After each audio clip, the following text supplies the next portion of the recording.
I like it. Welcome, everybody, to Fight Net Radio. Lee Honish, Miguel Antonio Barragan, Andrew Labouche, whatever order you want. Little POD. Respect to earn. Yeah, I like that.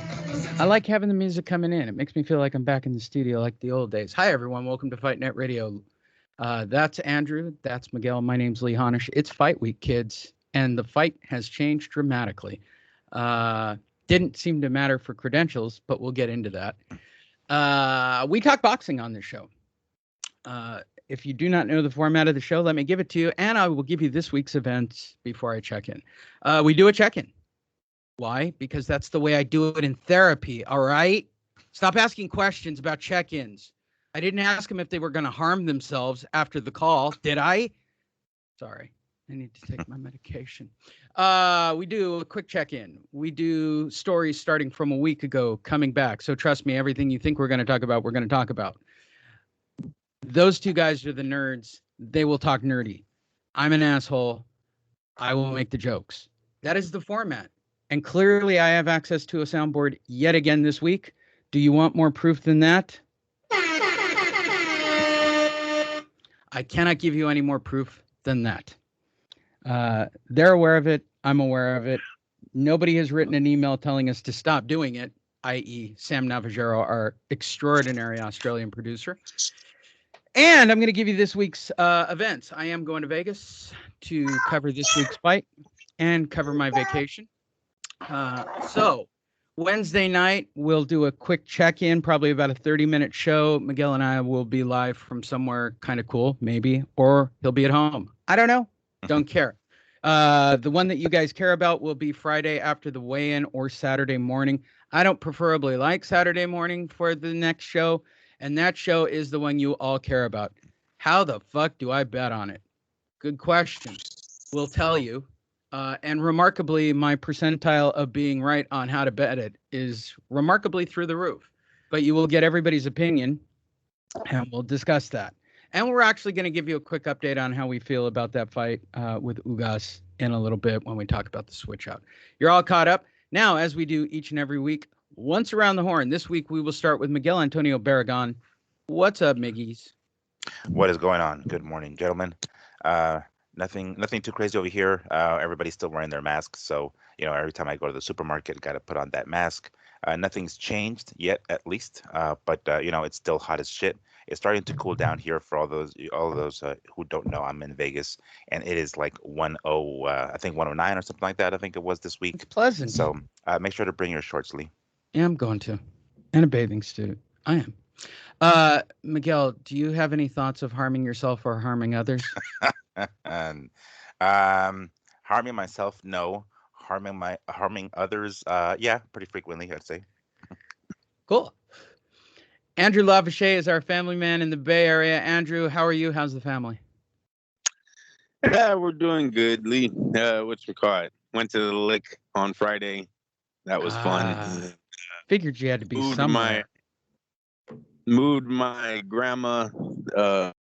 No more. We're good. Moved her said over here to Tracy. So she sold my grandfather's house. I know. Sad. Memories are important. My memories aren't important. I'm sure hers are. 26-foot truck we rented, so we were able to get it in one load. Very successful. 26-foot truck. Jesus Christ, that's a lot. As we do each time this year, the two favorite takes that I get once every 4 years is Andrew talking about Olympic boxing. The second is what starts right now, which makes Miguel crazy for the next, 20 weeks, 22 weeks, actually. Andrew, what'd you think of the premiere of your formerly Oakland Raiders, now the Las Vegas Raiders? Do you have a hot take? What's going? How are you breaking up? It's not me, Miguel, right? It's him, right? No, yeah, you sound right. clear. Yeah, I know. The new tablet that is specifically Is it me? Andrew's. Yeah, it was you. It's all right. What did you say about the Raiders? Yeah. Oh, Yeah. You're breaking up, bro. yesterday. Yes, we won. Ah, that sucks. No, you're okay. Keep going. We got it back. We have a good stream. Don't move. And he's gone. Dang it. That was going so good. And he's got a new tablet too. That's the part that's kind of bumming me out on this whole thing. Well, He was because very the internet excited connection. about his new. Do you have a feeling that it has something to do with?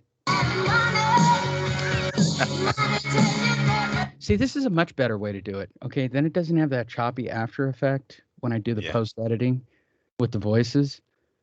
Plus, I don't think I have to pay rights. Right? This is like walkout music. He's just. I mean, I think as long as it's under 30 now he's seconds. back. Oh, here we go.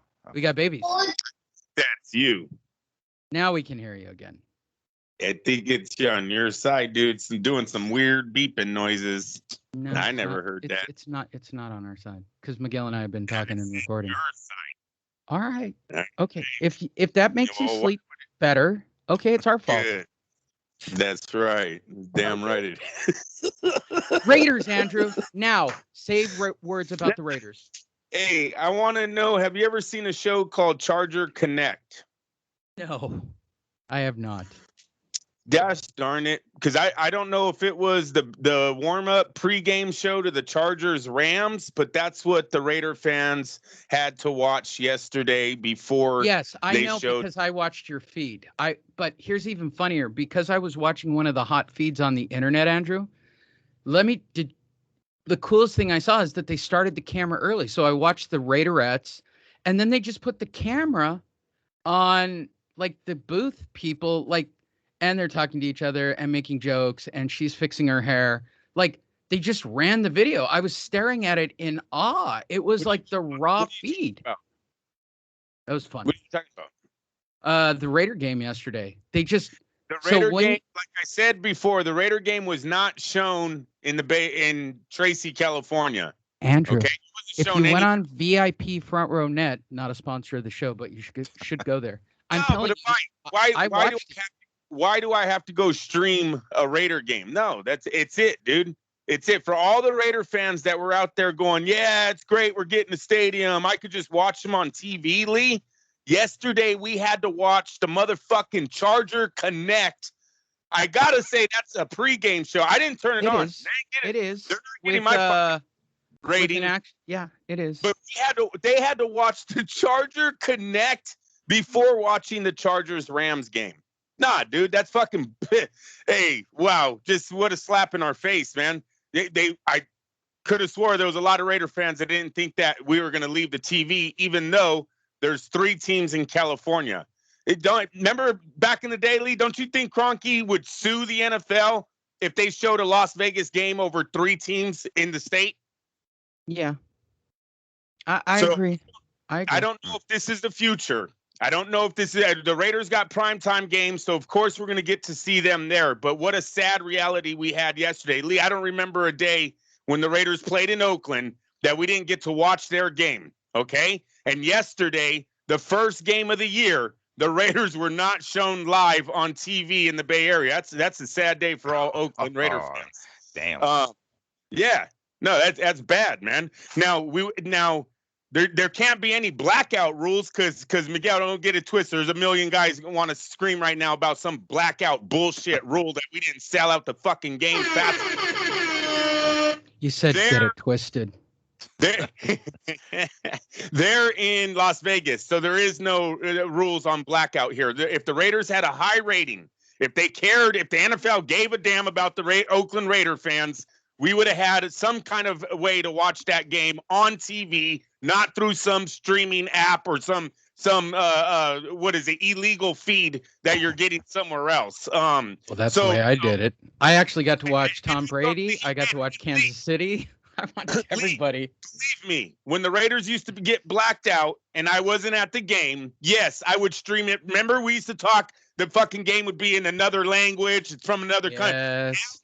Al Davis was the only owner that would go behind the NFL's back. If the NFL did not strike a deal with the country, Al Davis would strike a deal with them behind their back and still get the game there. So the Raiders had a lot of fucking games out there in countries that were just all over the feed at back in the day, especially when they had the 4 years of Gruden. It was bad. Yesterday sucked, bro. You're either watching Niners fucking Chiefs or Chargers Rams. That's what we had to choose from.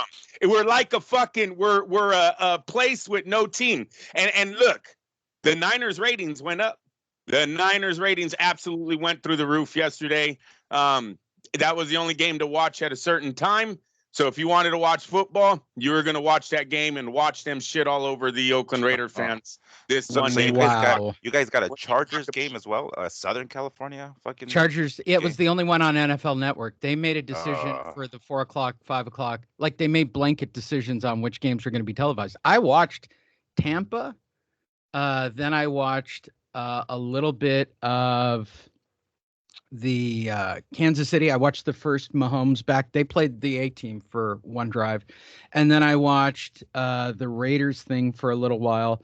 And then I took a break and came back and watched boxing and the NFL. I had a great night. I had all the monitors going on the new computer. It was pretty interesting. So quickly, let me check in with our correspondent, Andrew, who had a big week with a huge interview prior to Spence hurting his eyes. Our newest correspondent, Max Doggerman. Have we officially agreed upon? Max Doggerman is that's correct, right? Like, is there any other spin I could put on that name before I call Max into the room? It's your imaginary friend. You can name him whatever fuck you want, Lee. Well, you realize I'm making fun of Kellerman, so it's got to be Max Doggerman. Yeah. No, there you go. All right. Max Doggerman. What did you think about your interview in this week and all the feedback, Max? Good job, Max. We'll see you in Vegas. I'm gonna tell you, Lee, he's not happy. That's not a good bark there. No, that's not a good bark. You know what? He's not getting. You know what? He's kind of like you, Andrew. If he's not getting star billing, he's not into it. So for those of you who are wondering whether or not I'm taking Max to Vegas, Max will be there on Wednesday for the live show, and Max with video. I'm calling it with video, and he will be going with me to the weigh-ins, right, on Friday when we do the betting show on either Friday or Saturday. But Max Doggerman will be on the scene and live on video. You good with that, Max? Good job, Max. Good boy. Who's a good boy? Are you a good boy? Are you a good boy? All right. Thanks, Max. Kind of weird. The joke's never going to end until literally I'm just waiting for Sam Navajero to go, okay, you've gone as far as you can go on that joke. Hey, everyone, go to fightnetradio.media. On that page, you can find out how to follow us on Facebook, YouTube, Instagram, and of course, Fight Fiend Miggs, who's now been replaced. And if you don't think that Max Doggerman is not going to have a YouTube page or an Instagram, you guys are out of control. We already have the first Max Doggerman photo. This is where Sam starts. Yeah. This is where Sam's going to start. Yeah, right. I'm going deep dive. Like, I've already made up my mind how deep I'm going on the Max Doggerman character. Yeah. Got one response yet. Let's wait for a response, buddy. That's true. He didn't really comment on last week. Maybe it was such a good show that he didn't care. But again, go to fightnetradio.media. You can follow Miggs on Instagram and YouTube. You can follow me. You can follow Fightnet Radio. All you have to do is go to fightnetradio.media. Live stream of all the shows, our Facebook feeds. The news itself is even here. More importantly, every single platform you can listen or watch video of us. And there will be video this week, quite a bit. I might even make Miguel bust out his own video. With that said, you know how the show works, so let's jump into it. Right out of the gate from about a week ago, we're going to work our way all the way up to last night. Lopez Cambosos, IBF rules it's a must take place by October 17th in a location to be determined that does not require quarantine. All right, so I guess this fight's happening, I guess. I don't particularly care The IBF is the redheaded stepchild.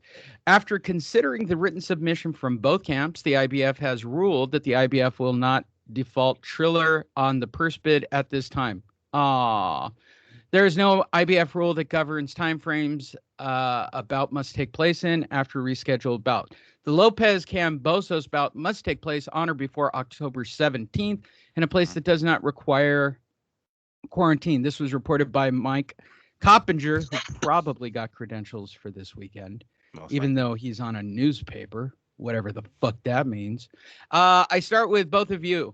We're back to the horseshit of this fight. I start with you this time, Miguel.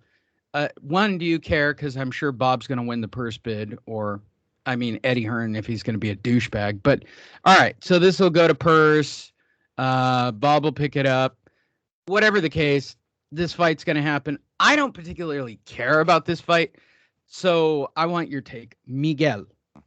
Well, I mean, I think it already did go to purse bid. I think. I mean, I don't know if that's. Is it later on in the week? Another one? I don't know, but I'm losing interest like real fast. Like this is dragging on way fucking too long. Like this isn't that important of a fight for us to continue to be like paying this much attention to it, dragging this far.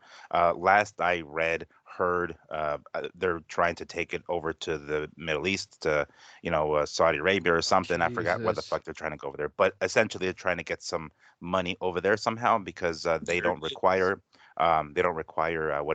quarantine. So that's kind of what I last read, and that's the direction they're going to. But I mean, at this point, I'm not holding my breath. I'm losing interest real quick. Like I was like pretty hyped up about it. Like, all right, cool. It's been a while since we've seen Teofimo in the ring. By this point, fucking Lomachenko's already fought once, and is probably gonna fight a second time real soon here before Teofimo defends his title with Kambosos. So it's like, all right, what the hell's going on? This is taking too long. So I'm losing interest real quick. Andrew. Yes. You dropped the ball, Lee. Everything Miguel said led to Cyndi Lauper's song. Should have been playing that whole time. Fine. That's right. No, but that's what it's all about, man. Well, yeah, that's why Triller walked away. That's why everybody walked away. And I completely agree with you. But it's borderline redundant at this point. Hey, listen, how many times have they tried to sell this fight? First, they announced the overpricing of the bid, right? They thought it was going to be all hot. They staged a fight. They put up this concert. They put up Jim Lampley. The pay-per-views weren't selling. The closed circuit, first off, closed circuit dictates everything. We know that Teofimo Lopez is not big on the closed circuit market. He's never been tested. What bars have ever bought a Teofimo Lopez fight? So you overprice it by $6 million means the price on the closed circuit goes through the roof, right? Now everyone, who the fuck is that? I don't want that fight. Then COVID shuts it down. They bring it back to Miami. They can't sell a ticket. If you believe what Ellerby says, they can't sell a ticket for fucking $40 for the fight. It's bad. This is bad. And look, the fight's in more jeopardy right now of not happening than ever before. Bob Arum spoke on this. If they couldn't take it back to Australia to make money, it was more likely they're going to default on this contract and give him, what was it, $600,000, I believe they're going to have to pay out to Lopez to walk away. It's not $6 million. So why not?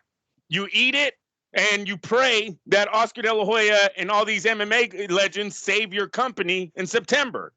They still had $80 million they made on the Mike Tyson deal. So they have, hopefully the $600,000 doesn't hurt them that bad, and they learned their lesson on what they did. The IBF will then grant that, what did you just say the IBF denied? They deny, IBF will not default on Triller. Oh.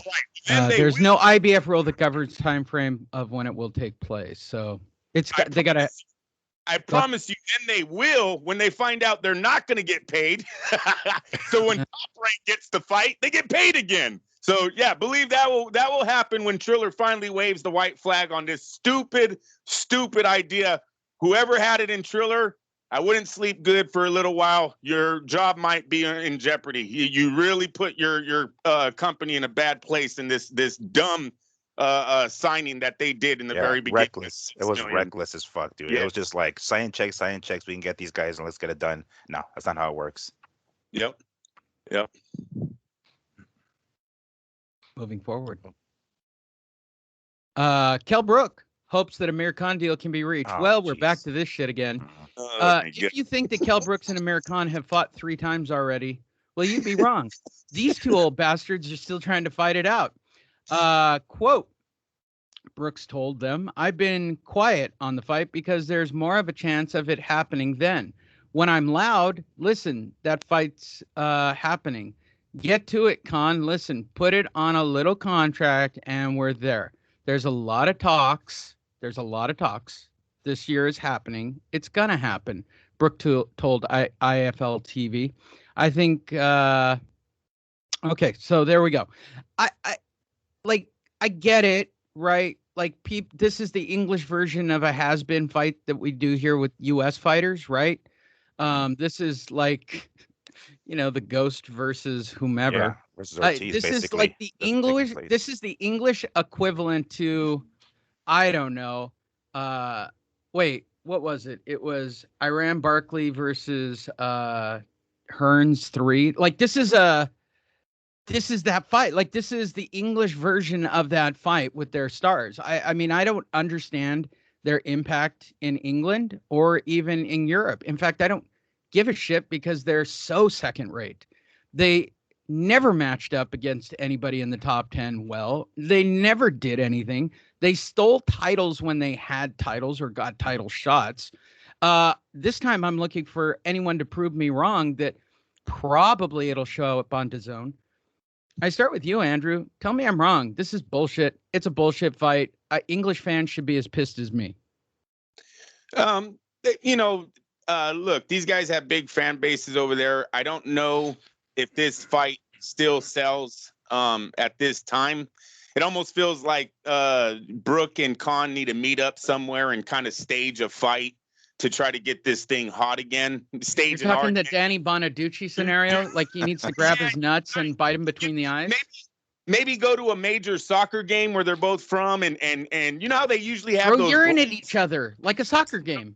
No, those brawls. You ever seen those brawls that they have before the soccer game? Yeah, get on both sides and fucking go at it for a few seconds and get the fight hot again. Because seriously, Lee, if you go off of their resumes, come on, these guys have been irrelevant for years now. It's not that great of a fight. It's not, they have this dream of they're going to do a 80,000 seat venue. And those, I mean, in my opinion, those days are gone. So they have to do Barrera Morales did it. That's what I was first thinking about when I thought of the soccer game. And then when you think of how many of those soccer games start with fights, why not? So Barrera Morales, I believe, met up at a soccer game where either words or punches were exchanged. I really don't remember which one it was, but there was an altercation that was viewed by many and ended up doing quite well for the two guys. Can I give recommendations to your idea? I think it's a great idea. Kell Brooks, you should sleep with his wife like every other fighter. Now, I didn't see anything. Yeah, I didn't see anything about fucking men sleeping with the other men's wives, dude. Come on now. As I said, a fight at a soccer game. And throw piss and shit at each other at a soccer game, because that's a soccer thing. That's a soccer hooligan thing too. I'm sorry, football. Fuck you guys. It's not football. I know you guys call it football, but fuck you. All right, I get it. We came up with the word later on. You had it first. Still doesn't matter to me. Fuck you from USA. Fuck yeah. I feel like I need that queued up while I hear Miguel's answer. Well, again, another fight we don't give a shit about. Like at this point, I mean, this is literally like, I guess the English boxing equivalent to like MMA fans and Vanderlei Silva and Chuck Liddell that happened like 5 years after the fight. Right? We wanted to see it. It's like, it's going to be, I mean, that is not to say that it won't be entertaining, but I mean, really there's little to zero interest in this fight here. They're not going to sell out any major stadium. to Andrew's point, I believe Morales and Barrera did actually throw down on some sort of like telecast or something.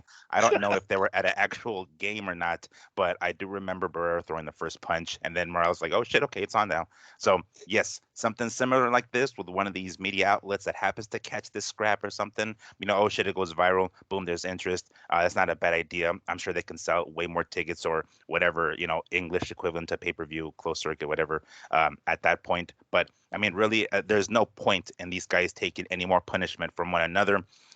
These guys can still throw down, even at this age, and these guys can still, throw punches and hurt. What was that? I think it was his orbital bone, right? That was Kel's issue with Triple G. I mean, that's some serious shit. You know what I'm saying? So taking more punishment, there's really no need. Of course, these guys probably need the paycheck. I get that, but I mean, there's no interest in this any longer. Really, at this point, it's just dead in the water.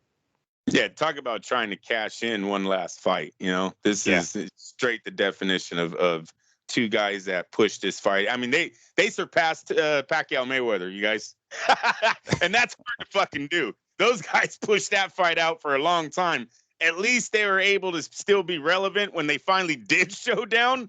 These two dickheads, they should have made this fight a long time ago, and now, they, like I said, hey, Mayorga. I do remember the interview that you're talking about. The beautiful counter right hand by Eric Morales. Yes, that was a good. And they were in suits. That made things way hella cool. These guys were wearing suits and ties, not expecting a brawl to go down, and then they started throwing punches. I see like their ties flipping all over the place. I was like, oh shit, it's like a cat fight. What the fuck, man? It's like a cartoon. I can see the scrabble. Yep. Cool. Moving forward. Casamayor, I'll take care of Rigondeaux, then go after the scared Donaire.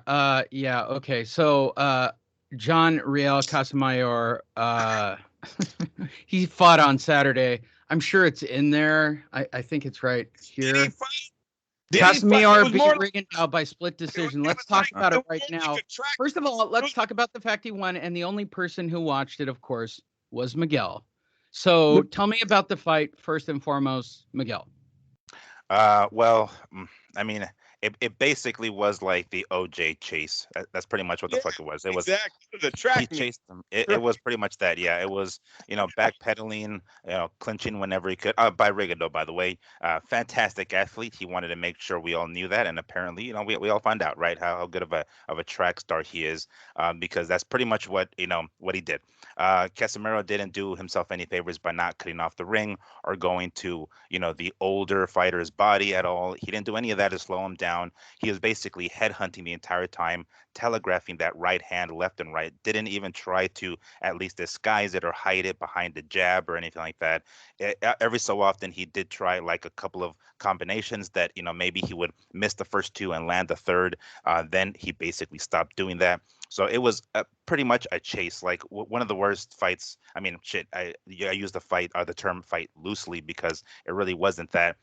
They kept reiterating the low punch stats, right? The 40 some odd punches each fighter landed during the course of this 36-minute chase.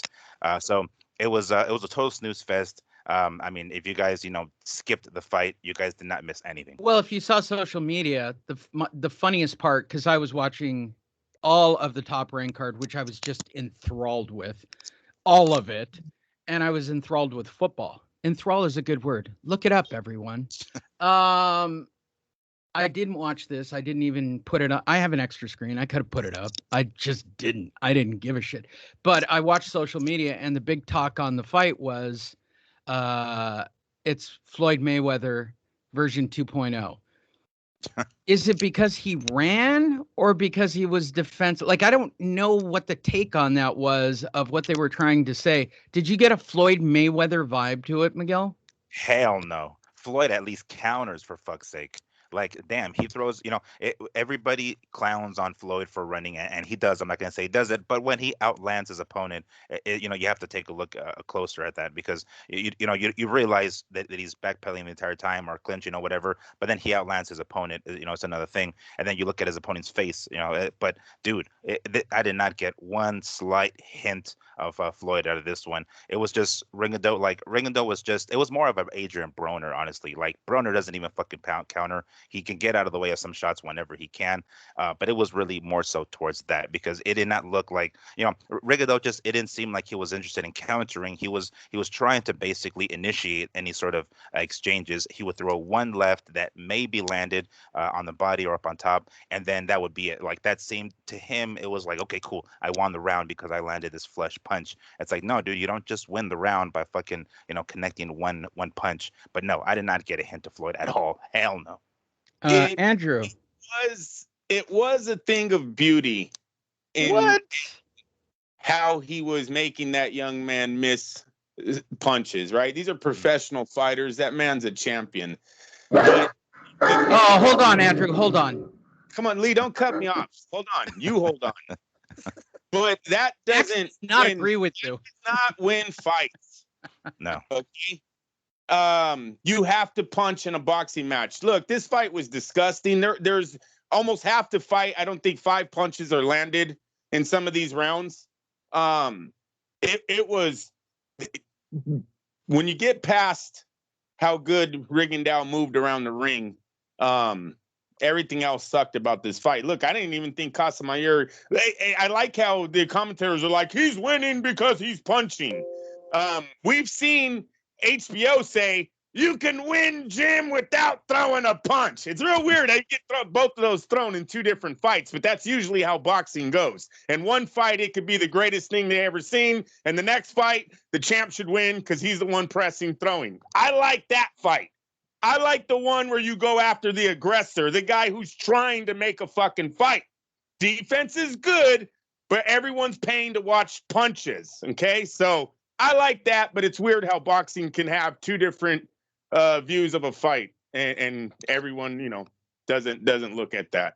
So, yeah, it was weak, but Rigondeaux proved, at what is he? How old He's 40. He's 40. 40 years old, and you could probably add some years on that, man. His calves should have been torn up. This kid was younger, 31. He's still younger. He was coming at him the whole fight. The dude's going right to left, bobbing, weaving. Look, what's different between him and Floyd, Floyd used to do a shoulder roll. You could catch Floyd on the ropes. Even in his earliest days, Jose Luis Castillo had no problem putting him on the ropes. Floyd wasn't, he gave you opportunities. That shoulder roll really gives you opportunities. Floyd just mastered it. The judges might have been a little favoritism on his side, but his record shows that he mastered that technique.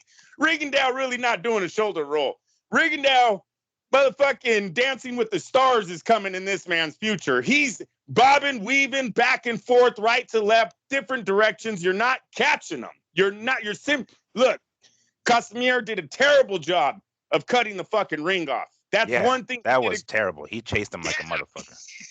Hey, Lee, when he would run, he was jogging after him. It was like, dude, don't jog after him. Cut the fucking ring off. I don't know why, his trainers weren't yelling. Hey, Miguel, did you hear the interview after the fight with Jim Gray?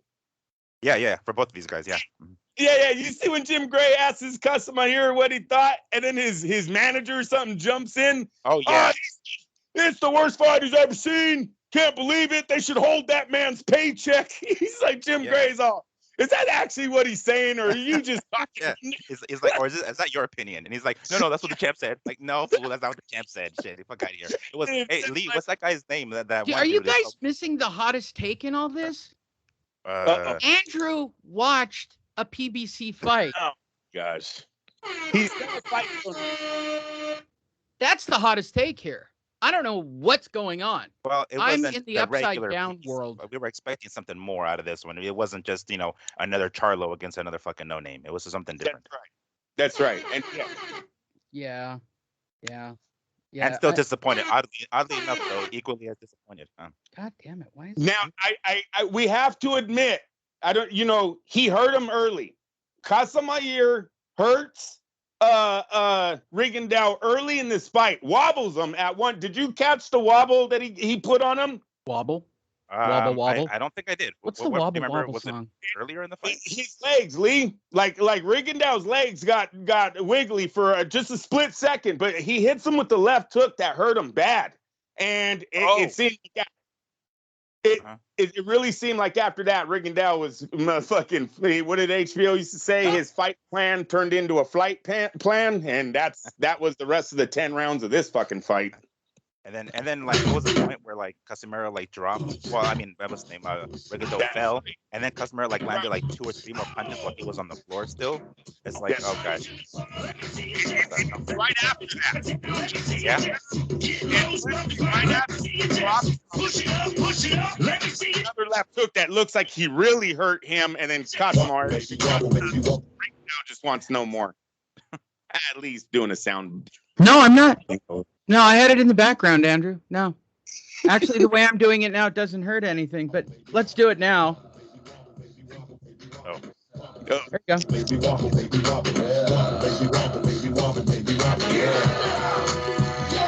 Yeah. Wobble, wobble. That's Awesome. the wobble wobble meme coming. Yeah, I guess Zach Judah could have done the wobble wobble. Come on Wobble, now. wobble.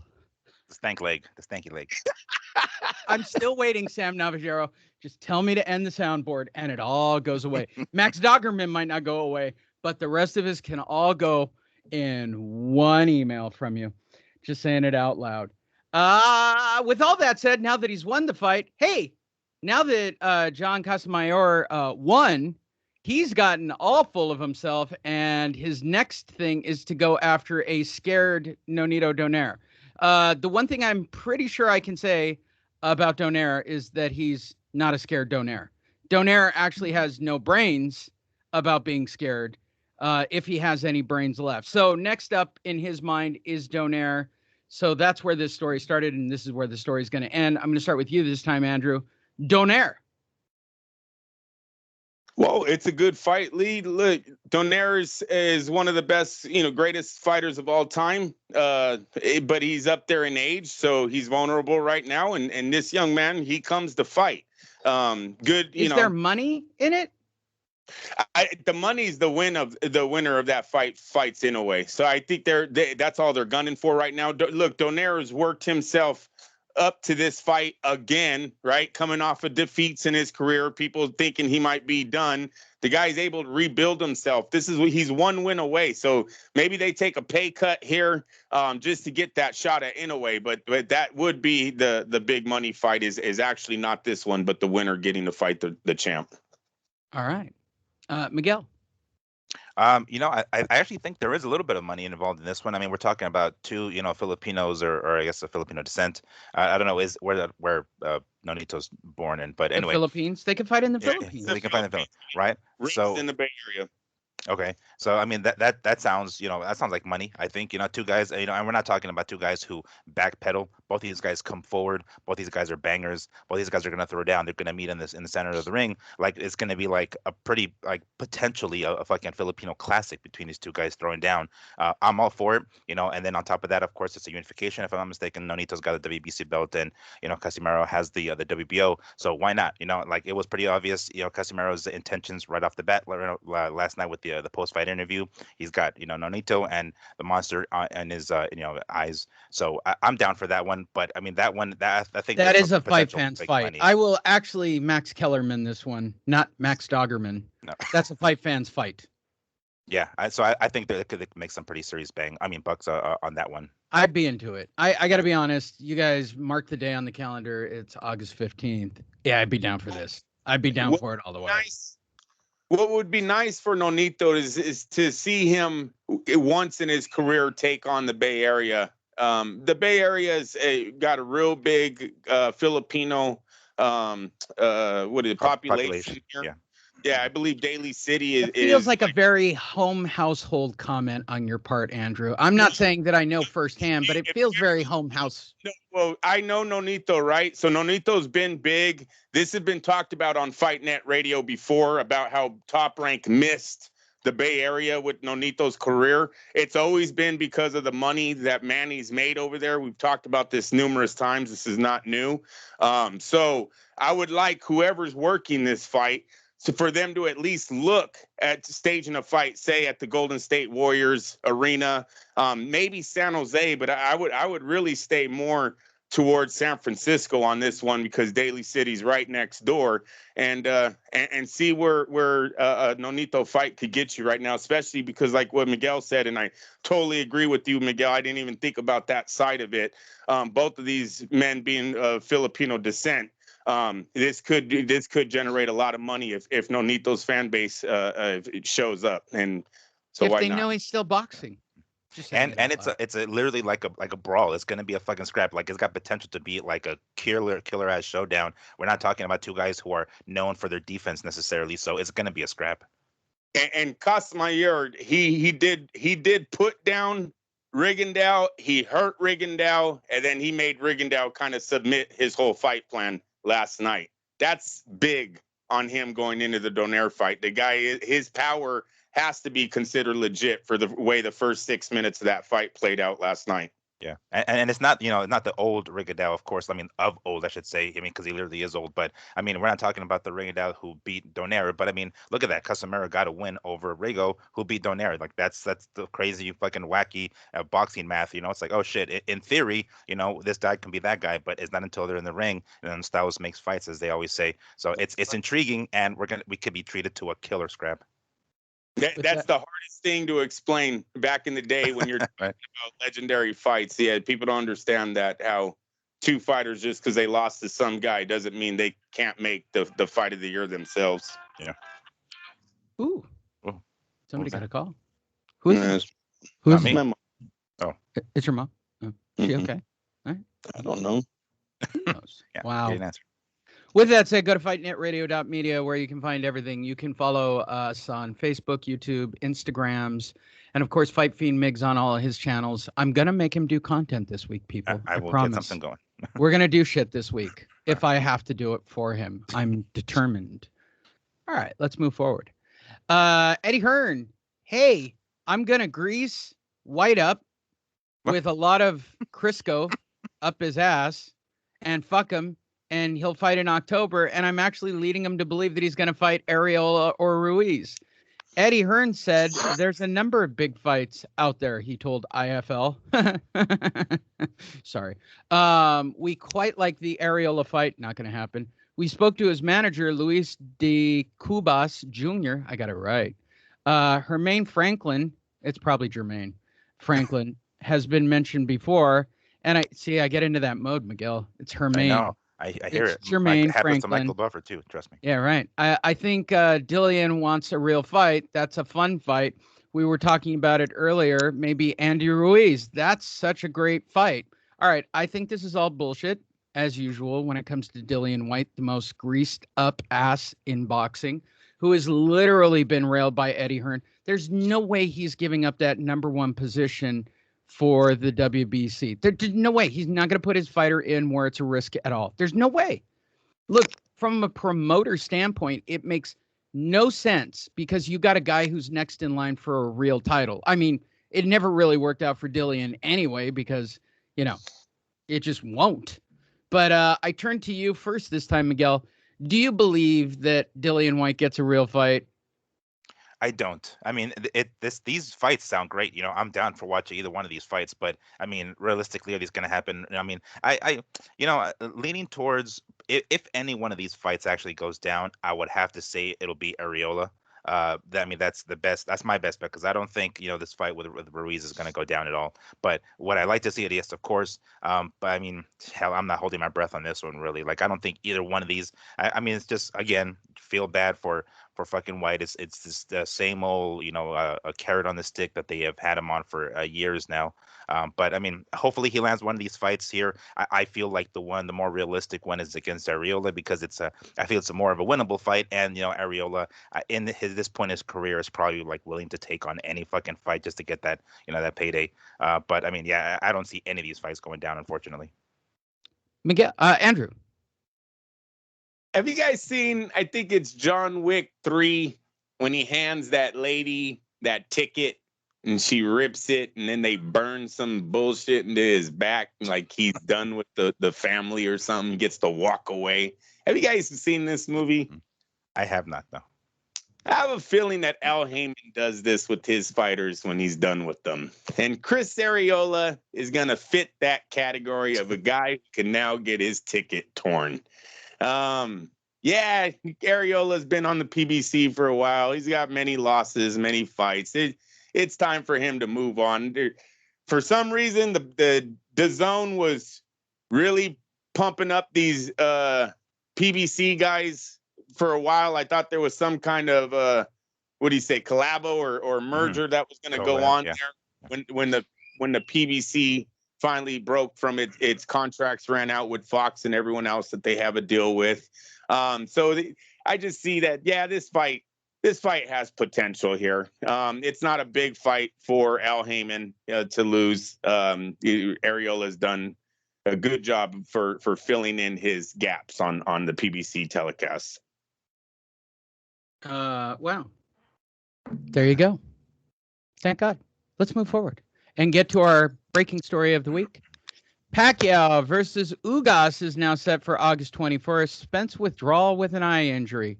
We'll cover all the different angles on it. First, when the story went down that Andrew broke to both Miguel and I while we were doing our day jobs, I actually said, after booking a non-transferable, non-whatever, I actually just basically shit my pants and went, I guess they'll do the undercard. I mean, whatever. And then the Ugas thing was announced. So I start with you, Andrew. Were you surprised? Surprised on the way they pulled out, yes. Look, I'm not a professional boxer and I'm not a doctor, but most of the time, a torn retina is not caught on a physical, right? We're talking, there was no injury that they said, oh, today Spence took an injury in sparring. They don't know how bad it is, right? But they're going to talk to a doctor. We'll get back to you on Monday. We'll get back to you on Tuesday. He's going to see a specialist. Boom. There was none of that. This guy literally went to a physical in Las Vegas, and the doctor's like, hey, do you know you have an eye problem? Can't fight. But maybe there's a torn retina out there that you don't have any side effects from, or you don't know. You get hit, you don't know that your vision's blurry. I don't know. That's why I think bullshit. And look, Bernard Hopkins kind of backed me. Everybody You're jumping ahead, but let's do it. It's right. You got to merge them too because it's the truth. Bernard Hopkins is a professional fighter, Lee. That's the guy that I'm looking for. Yeah. You don't bring these type of injuries up out of fucking nowhere. You ever heard him say, hey, the guy was the cornerback of the Raiders was going to start today, but he has a torn Achilles. He won't be playing. What? Yeah. Torn retina and nobody knew? Bullshit. Yeah. Actually, even Bernard said it. He's skeptical of the whole thing. And take it from a guy who had Oscar De La Hoya take a dive for him. I mean, after all. Hey, at least he took the fight. At least he took the fight. Yeah, he did. The only thing I can do is listen to what you said to me and listen to what I heard. That's the conversation. And I don't know if it's true. If it's not true, I like Spence. I respect Spence. I know he is always ready for a challenge. I just have some suspicions about this whole thing. I think the way it manifested and came out suddenly and so fast, I'll just stay tuned. If you hear something other than what everyone was given and what was told, I think there is more to the story than what it is. But if it's true, I wish him a speedy recovery. But I just have to say that first because I want to be the first one that people say, what did I know that everybody else didn't know? Or what did I know that a few people did know, but nobody was, wow. Listen. Wait, hold on. Let me do the quote. Neo, everything that is about to happen has happened. Everything you are about to say has happened. In fact, there have been 52 Neos to this point in the Matrix. So let me just say, I know that a few people did know, but nobody was told and was bold enough or brave enough to say it? I don't know. But I know that this was going to happen. How'd I do, Miguel? Come on, that's not bad, right? Like that was pretty good. Very close to the Matrix there. Yes, all right, Miguel, go ahead and wait. You can do these, and I've got other stories we can work in from all the different perspectives. But Jesus, you and I were like, what the fuck? Yeah, I mean, it's disappointing, of course, It right? I was mean, left like, field. yeah, it was. And what was it, like 2 weeks before, right? I mean, because it's already a fight week now. But like, when we hear this middle of last week or something like that, I don't know what day it actually broke out. But I mean, it's disappointing. It sucks. Yes, and we've talked about it before. We even mentioned it. I mean, we didn't think it was going to be an eye injury, but we're like, what was it you say? Does one of these guys is one of these guys going to get quote unquote the AIDS before the fight happens and the fight doesn't go down? And we were Wow, like, that yes, was no, one of the bets, wasn't it? it Yeah, was, right? I I mean, we forgot damn that. near called One it. of them got the AIDS. Yeah, we God, damn near called it hold somehow. on. Hold on. I just realized that you're correct about that one. Hold on. Fight Net Radio prediction comes true. Yeah, and it isn't. It was getting to the point where it's not until these motherfuckers are in the ring before I know fights are going down. I mean, who the hell knows if Usyk and fucking Joshua's gonna go down at this point? Like, stuff like that. Like, I have to wait You're until these are right, and in it's the the title damn of a ring. Fight Net Radio episode. I'm telling you, dude. I'm telling you. Shit. Until they're in the ring, damn it, I just don't believe this crap anymore. Oh my God! Wait, hold on. I gotta actually find this because it's right up there with Andrew doing an epic PBC rant. Hold on. This is a fact. Manny Pacquiao. Wait. Nothing there. There it is. Manny Pacquiao has the AIDS and pulls out of the fight. We did do a show on July 14th. Wow. 1 month later, the AIDS comes to get him. Wow. What? That's a wow moment in the show. Oh, one more time. It's strong, Andrew. It's really strong. Yes, no, if you guys look at when we were talking about this, you seen where I put on there, what was he doing sparring on a Monday? Because I never would have thought a fucking doctor caught this in a physical. How without Spence going, I see it's kind of blurry. What, did he miss the fucking vision test? What are these letters on there? Hey, my last there it is. Test? This is the one that he's reporting. This is the one that went, the photo that tweeted out everywhere, right? Yeah. So this was the one that everybody was pushing. Look, it really happened. He had a surgery. Yeah, that's after the surgery. Yes, sir. So was he always? So what Bernard is implying is the surgery was always going to happen? Lee, it's one of those things. Now, this is where a professional boxer comes in, right? And goes, yes, there are torn retinas that you will not know about. You only catch during a physical. That's why I wanted to say Spence's doctor should be fired. He should change whoever fucking checks this guy out after every fight and in between trainings, they all need to be changed because they just ruined the biggest night of this young man's career, and he might never get it back. It might be over for Spence. And what a shame it was how they did him dirty 14 days before the biggest fight of his career because somebody couldn't fucking notice that he had a vision problem before this fight is signed. I don't believe it. Look, it's either Spence had this problem his whole career and they finally cashed it in because the fucking tickets weren't selling, and Al Heyman told him you're about to be fighting for free. All right? Because sometimes, yes, they tell these young men, you're going to make $8 million, you're going to make $10 million, but the contract says you get a percentage of whatever your pay-per-view buys make. Now, if once again they go back to the closed circuit, if this thing is not doing good on the closed circuit, the bars market, most of the time the fight, they already know it's not going to make that much money on pay-per-view. Maybe Spence was told his side of the money, because we know Manny's guaranteed. Manny gets percentages after his guaranteed money is already established. Spence is not that guy. Maybe Spence finally cashed in his ticket. Yeah, I got an eye injury I need a surgery on. See you guys next time. So it's a sad day for us all because Ugas is in no way somebody that should be on pay-per-view, or in no way someone that should be spending thousands of dollars to go see this fight. This is, Ugas hasn't done. Let's talk about that for a second, Andrew. Good take. Hold on. I'm not cutting you short because I know this as somebody who's bought. Okay, so prices literally dropped by $40 a night after it was announced on hotel rooms. I was a little pissed. I could have gotten my suite at the Signature for $40 less than I actually paid, right? When you're staying for 5 days, that's $200 motherfucking dollars. Personally, to me, This guy who's clearly got a fucked up right eye in this picture. There it is. Right? There it is. Yeah. Right? Let's look closely. This eye, right? This eye. It's a strong case to be made. And he cost me $200. If I meet Errol Spence, know this, everyone. I'm going to ask him for my $200 fucking dollars. Go ahead, Or Andrew. and Lee, listen. The other side is FightNet got it right again with Lee Honish's prediction of he was never the same after the car accident. Let's say that the eye injury doesn't happen. He didn't have an eye injury his whole fucking career, and the sparring partners gave it to him. You are never going to beat Manny Pacquiao. That's been all over the chat rooms, and there's a lot of truth to that. It's either this picture right here shows that he fucked up his eye in the accident, or his head is so messed up right now because of the car accident. Mentally, he was never able to come back, and the sparring partners of the biggest fight of his career injured him. You're not beating Manny.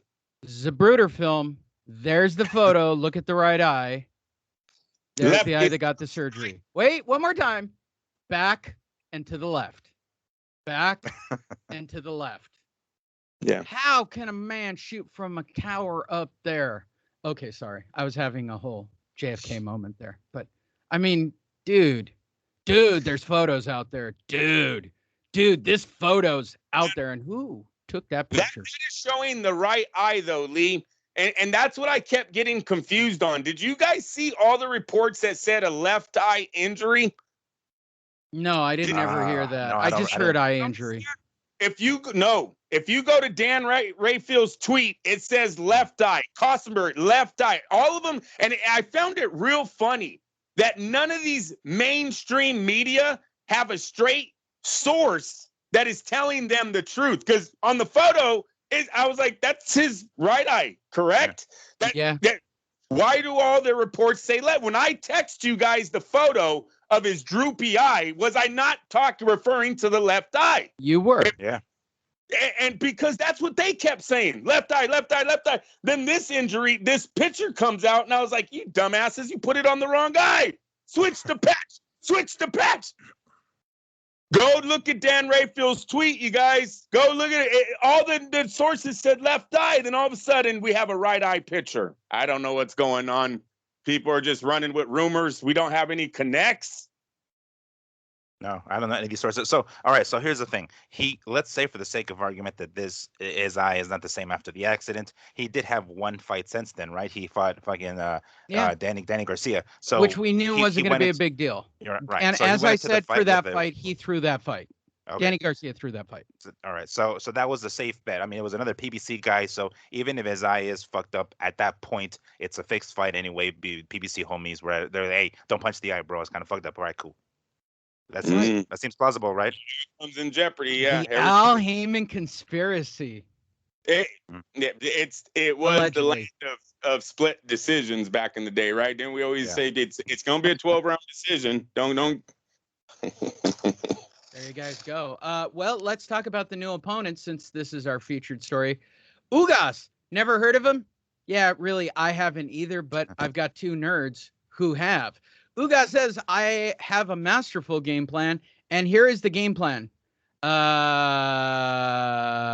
It's an honor to fight the great multiple division world champion Manny Pacquiao, as I am more than ready to take on this challenge. I have a tremendous amount of respect for Pacquiao, but I'm coming to win the fight. I've been in camp working hard with my coach, Ishmael Salas. Those words don't go together. And I know together we will come up with a master. Oh, he doesn't have the game plan yet. That's funny. Well, you got 2 weeks, bro. Work it out. Game plan, Manny will bring into the ring. I wish Errol Spence speedy recovery, and I want to ensure the fans that I will be at my best for this fight. You won't be. Everyone knows my story about how I came to America. No, we actually don't. And really, we don't care. Do you want to know why we don't care, Ugas? We don't give a shit. Okay? Because we're America. I love my country, and I want to dedicate this fight to all the men and women who fight for freedom.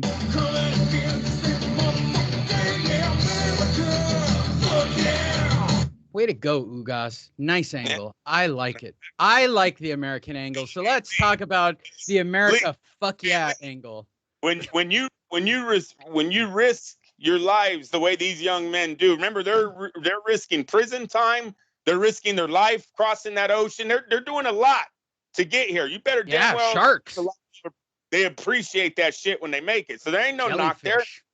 There's nothing knock. There's no knock there. No, that's very cool. Laura, what's Laura's last alias? What do they call him? What's his nickname? The American Dream. You know, there's no knock. And I believe they came together. Am I correct, Miguel? Are you going for a melting pot take here, Andrew? I like it. I mean, I'm totally behind it because. Hey. Okay, sorry. Most of the time when you risk your life, it ain't because things are going nice, man. You appreciate when you get to the better place. You damn well believe that's where I'm going with this. He went there with it, and that there ain't nothing wrong with that. No, he's playing the angle. He's playing the Philippines versus the U.S. because, again, it's... Boom.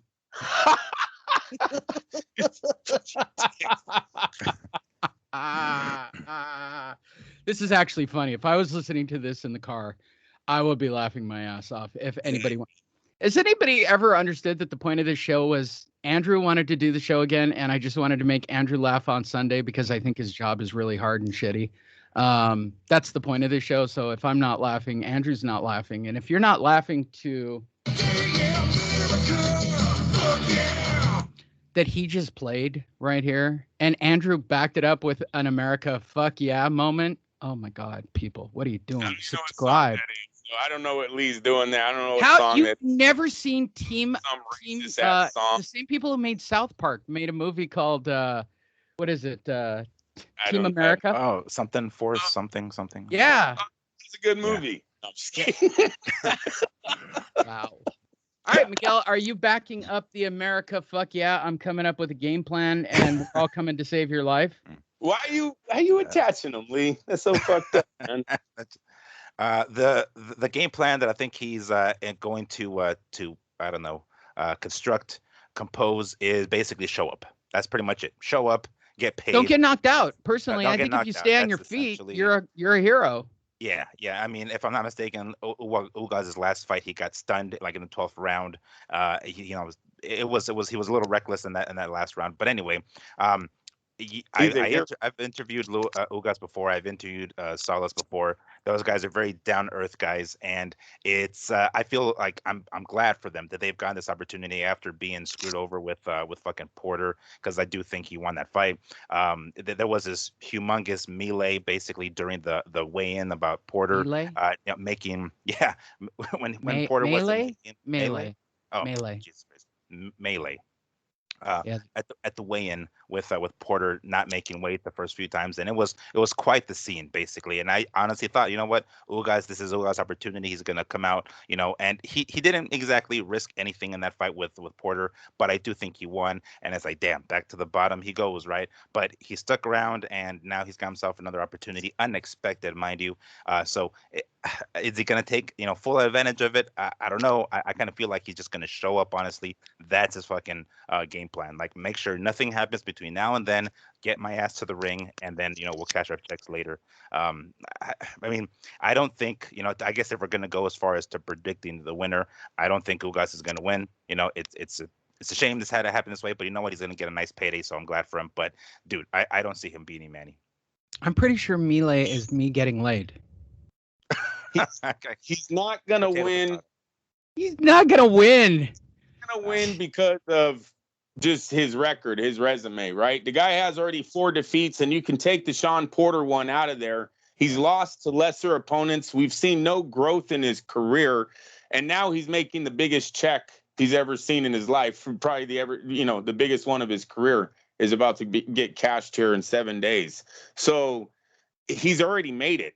Look, the reason why a lot of the Cuban fighters that were great in the amateur ranks doesn't translate to being great in the pro ranks is because they made it.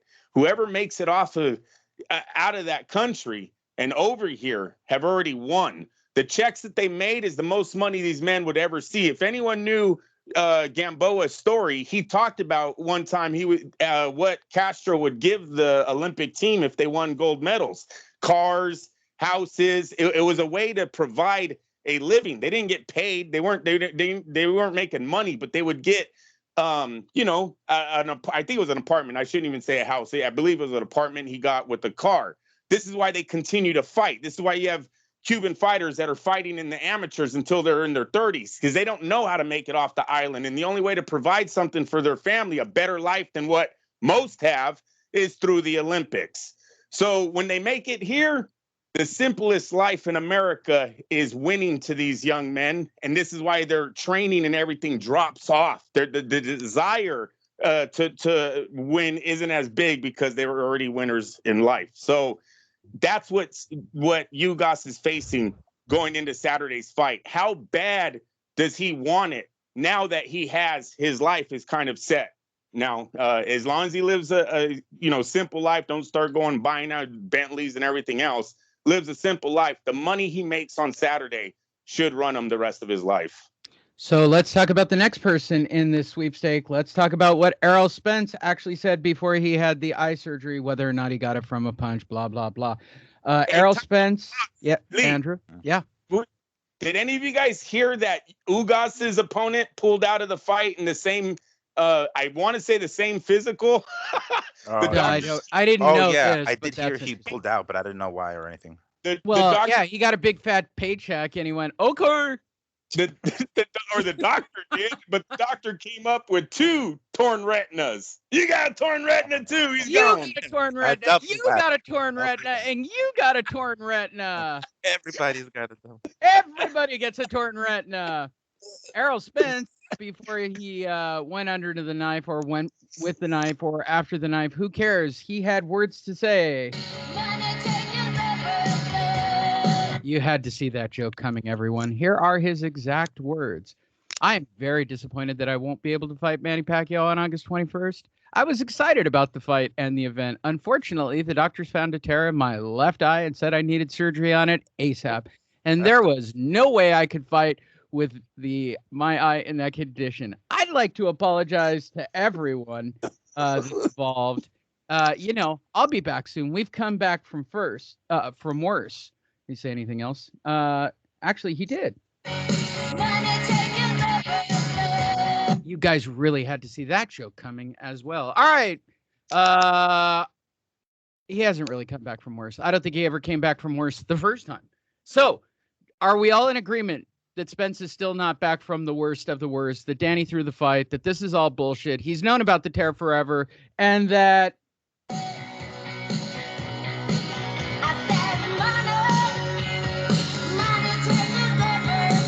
I ask you, it's a vote for the roundtable. I don't even think it's a discussion. How do you vote Miguel Antonio Barragan? Well, I mean, it's fishy. It's pretty sketch. Really? When you see all these things. You're still gonna play this politically correct. I'm gonna the innocent boxing fan in me is gonna try to see the give them the benefit of the doubt, but it's far too sketch to think that this is legit. I mean, like as far as that coming from a fucking sparring session, et cetera, et cetera, et cetera. And then on top of the fact that the same fucking doctor is just pulling out fucking torn retinas out of this magic hat that he has. So yeah, everyone gets a torn retina today on the show. Handing them shits out like fucking business cards. So yeah, that's the title of the show. You get a torn retina. You get a torn retina. Everyone gets a torn retina. All right, Andrew, you're the one who pitched the big conspiracy theory. I was going to call it Al Heyman's Big Conspiracy Theory Show, but I really think the Oprah joke is way better inserted here. I like titling the shows things that are funny. I used to go with stuff that would be found. I realize we just have our fan base, and fuck it, you guys don't want to share the show? I'm down with it. We seem to be happy with our fan base, too. Andrew, you pitched the conspiracy. How you vote? On what? What do you mean, how do I vote, Lee? Are you sticking to your conspiracy that he knew it was money? This is bullshit. Yes. Yeah. And Danny Garcia never touched that eye. We got to go back and watch that fight and see if he ever touched that eye. And not only that, he didn't know through all the sparring. They didn't, no. I got a little bit of a headache. My eye hurts. Yeah, you would think there would be something that would show them that they had an eye injury. Torn retinas is kind of a serious. Look, there was a lot of people saying, yeah, this could be career, right? This could be a career-ending injury. You'd think he would have known that before a doctor caught it in a physical. Once again, I'm not a doctor or a professional fighter, but Bernard Hopkins is, and he kind of backed that same little. At least pathway of, I kind of call this bullshit because it happened so suddenly. I don't know why they wouldn't have just went with the COVID, but then I guess if you say COVID, check this out, people, 2 weeks later, that means the fight can get rescheduled. They needed the fight to go away. And in this case, the fight has went away. There is no more of him being on the hook with Al Heyman and millions of dollars that he can't make. When you look at the promotion of the fight, dude, Manny was driving this. That's why Manny's fight goes on, and Spence is the one who drops off. The PBC, they haven't gotten past the PBC fans. They haven't transitioned, and none of their guys is the face of America boxing right now. It's not even fucking close. So it's and when you're talking these guys, Caleb Plant, another man, if he doesn't get his shit straight, is going to face the same fate by overpricing themselves when they don't make that on ticket sales in any of their fights. And now they're expecting to be millionaires because they're fighting good fighters that do sell tickets.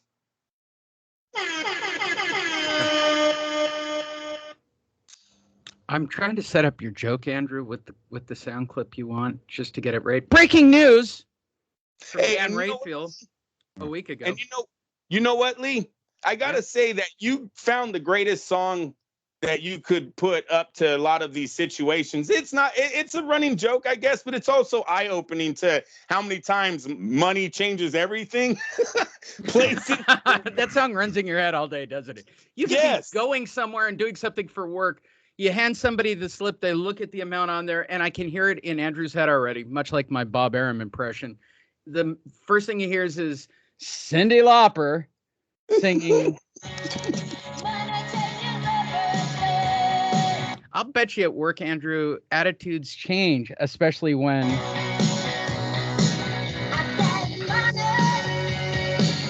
it happens all day long, doesn't it, Andrew? The biggest time is when you're on the clock in traffic. Yeah. You think somebody would want to do this for real? No, we don't want to do it for real. All right, I'll suck dick. Well, we got to hear from one more party. Oh, breaking news from Dan Rayfield a week ago.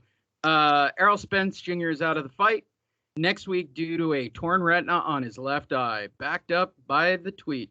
Then Andrew wanted me to play the John Wick. No, I'm just showing you guys the scene. I'm just showing you the scene. I was going to work the joke in on the soundboard. I was just trying to figure out the angle on it. Hey, let's hear from the last two people on this one real quickly. Pacquiao should beat Ugas, has no issue facing Spence next. So what did Manny actually have to say? I still consider it a good fight, a hard fight. I will not be taking this fight lightly. I have to make sure that I'm not overconfident. I have no problems fighting Spence as long as he's still physically fit, then okay.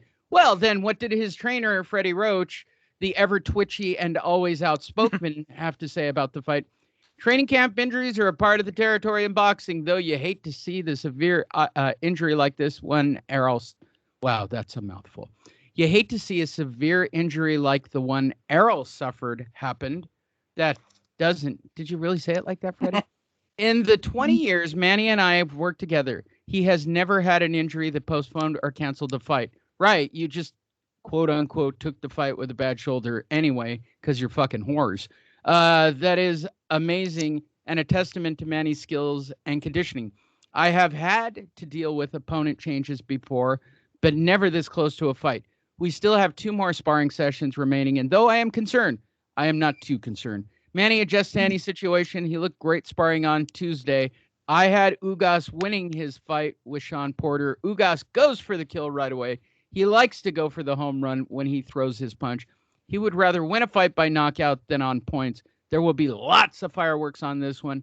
It's a fight that for sure, and the fact, what? It's a fight, that's for sure. And the fact that Manny had the world title belt he earned by beating Keith Thurman, given to Ugas without any warning or due to the process, has been given to Manny. A big incentive to really perform on August 21st. I think he's really pissed at this guy. All right. Does anything change, period, like really for Manny Pacquiao? Like, I suspect he's going to fight this. I think he got an easier fight. So I guess this is the final horn question on this topic because we beat it into the fucking ground. Before we get on with the fucking ton of fighting that happened the other night. Jesus Christ. This is it.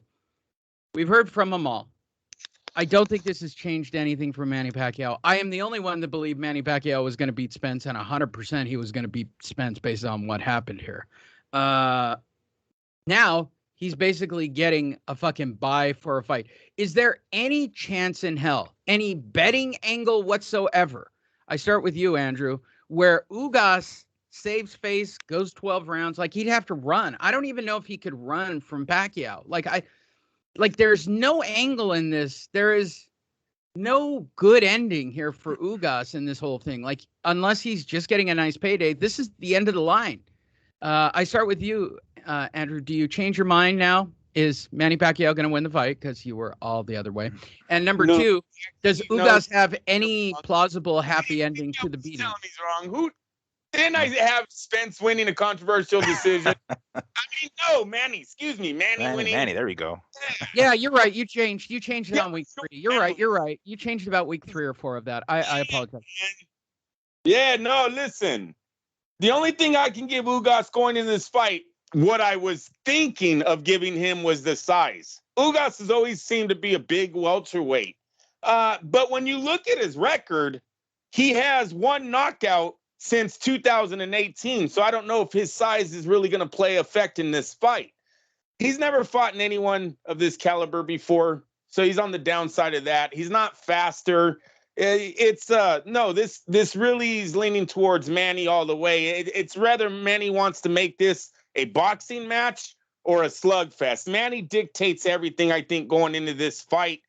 Because the skill level is just not there. So I have Manny by decision on an easy decision. Might be 12-0. Who knows? Miguel Antonio Barragonish. Yes. I mean, it definitely does change my decision because I did. Now you're coming over. Now the fight. Joining this team. We're talking about a different fight. The question was really? Manny, Spence, and that fight ain't going down. So that prediction still hasn't changed. Now we're talking about Ugas in this particular case. So, yes, of course, I do think Manny's going to win this one. As a matter of fact, I think he can actually stop Ugas probably late in the fight. So I suspect that, I don't think it's going to go 12 rounds, although I do think it'll go late, 10-ish, I think. But I'm gonna call Manny by TKO late in the fight. For those of you that are actually going to watch the pay-per-view, let me give you your complete breakdown for this shit show that – now I'm pretty sure I can go out front. Oh, they didn't even break it down simply. They wrote a full article. Fuck you, boxing scene. I mean, seriously, it's not even worth it. Never mind. It's a shit show. I probably can walk out front and buy last minute, hey, do you want to fill a seat ticket? I think this really fucked Vegas in general on a pretty packed weekend. I think the Danzig Fest is at Mandalay Bay. Guns are optional, so hopefully that won't end badly for Mandalay Bay again. Again. All right. Enough. I put a button on that whole thing. Anything you want to button it with, Andrew? They like to gamble, so Vegas might not lose here as long as Manny's fans show up. And I do. $200. Lee, you got to look at their social media. Manny is still at the level when he posts something, it's getting thousands of likes, sometimes 100,000 likes. So he's still big, relevant in the boxing world because besides Anthony Joshua, there's not too many people that get as many likes as Manny. So his fans might still show up. They love to gamble, and that's not a racist stereotype remark there. Vegas has reported numerous times when Manny Pacquiao's in town, their numbers go through the roof in gambling. So that's all that's about there. Vegas has said that many times about Manny. they're hoping Manny's fans show up again and lay the big money down on those tables during the week. Wow. Miguel, button Yeah. on that whole thing? Oh, Got that was anything? it? No, I thought you were Oh, asking me if that was oh, it. No, you that was want, it. oh, was that peace out kind of? Oh, I Yeah. missed it. Hold on. I missed it. Don't say we didn't cover it. We covered it. We'll do it again on Wednesday. We'll have the betting card. And then on Friday after the weigh-ins, because nothing's going to happen at the weigh-ins, it'll be the tamest goddamn weigh-ins of all time. It'd be the most polite weigh-ins we'll Yeah, ever. if we're lucky, Miguel and I might find someone to join both of us and Max Doggerman for the oh yeah, no, legit, Max is joining us in Vegas. You think I haven't worked that out, people? You will love the video. I've actually told Andrew how I'm bringing Max Doggerman back from the dead. It will be a zombie Max Doggerman. Sam, I did tell him not every week, Sam. So when you're listening to this, you know. Well, it's fight week. Of course, Max is going with us to get interviews. Come on. Yeah. He's got to drag him back over by the pant leg. It's a correspondent. Miguel, All right, that takes us to our final stretch of stories. There was a metric shit ton joining us on the show because apparently we cannot go one show without having him on. Top Rank Bob, why weren't you in Tulsa? And tell us about last night. Good morning, Fight Net. How's everyone doing? First and foremost, just let me say right at the top, Aldo Nova last night was tremendous coming out of Puerto Rico to reestablish the fact that I am now back in Puerto Rico. Sure, he's killed somebody. Sure, he's had a motorcycle accident, but his knockout last night clears the record and paves the way that we're back in Puerto Rico. Reaction, Manuel. I don't know what kind of reaction you're asking for, Bob, but it's good to have you back on the show. You know what? I set that joke up for you to go, that's the wrong fighter. And I don't know what, like, how did you not see that joke set up for you? That went over my head. I don't know. Maybe it's too early in the day. Really? Yeah. Did you watch Aldo Nova fight? The dude with the yellow beard? Oh, no, I didn't. Aldo I didn't Nova catch was it. their Puerto Rican, and they literally creamed when he knocked out the guy. Like, Oh, literally, geez. I felt Bob's spirit going, oh, my God. Cum came out of my dick. What he's trying to say, Lee or Miguel, is they didn't bring up Verdejo's name one time last night. Not Lee? one goddamn time. We just stepped right over his fucking in the jail rotting corpse right on over. WWE'd his ass, basically. They're like, we're never going to mention Chris Benoit ever again. Ever again. Erase him from the Ever fucking again. records. He has no top rank history. They're like, yeah, it was actually really well set up. Thank you, Andrew, for saving the joke. All right, let's talk about one card that I didn't actually pull clips on. And that would be Tillman, Don't Call Me Tommy. Morrison, did I get the name right? Miguel? Trey Tillman. something. Oh, yeah. Sorts. All right. It was the This was dead a night. heavyweights, huh? Yeah, let's talk about the two celebrity kids. The first one was Morrison, who didn't even make technically the main viewing card. He was on at like 4 p.m. or some fucked up hour. Let's start with Morrison. Andrew, when did you start watching any of the card? Do you want to be included on the Morrison fight? And now is Morrison the young man that is 18-18? I don't Or is know this- what his record was. He looks like he's Tommy. yeah, He he's undefeated. I don't think legitimately it's 18 though. he looks like his dad. And then he fought Duckworth, He Fuckworth. fought like the other day. He fought like 2 weeks ago or some shit. That's No. weird. No. Like Morrison fought like Fuckworth. I think that was his name. Fuckworth, Duckworth. I don't know, but he looked like a cross-eyed fucking manatee. And I guess he was supposed to stand in front of him and take a beating. And he was fucking enormous. Like the dude was a big heavyweight and he had the fat to back it up. And basically, I think all Morrison had to do was like beat the shit out of him as a punching bag because Bob, of course, is trying to back up the trucks. I see the name. We can kill it in Tulsa. It's the same shit I do up in Fresno. Same shit I do with the new Verdejo in Puerto Rico. I love it. It's what I do with Conlon in Boston for St. Patrick's Day. It's my whole MO. Now I've got Tulsa. All right. So there you go. Straight from Top Rank Bob. So he's got Morrison. They're in Tulsa. It's an Oklahoma thing. They loved him. White trash loves their white trash. And he beat up a black dude. Yes, Which, I was just as about you to say guys that. know, And he beat up historically, a black dude. I don't need to make a Tulsa white black joke here, but hey, go watch A&E. So, yeah, it had all the earmarks of a Bob, racial clash happening there. And Morrison could not perform on this fucking fat, slow. Like, he's a shitty fucking fighter. I mean, I watched it. Miguel and I were watching it simultaneously. What was your take?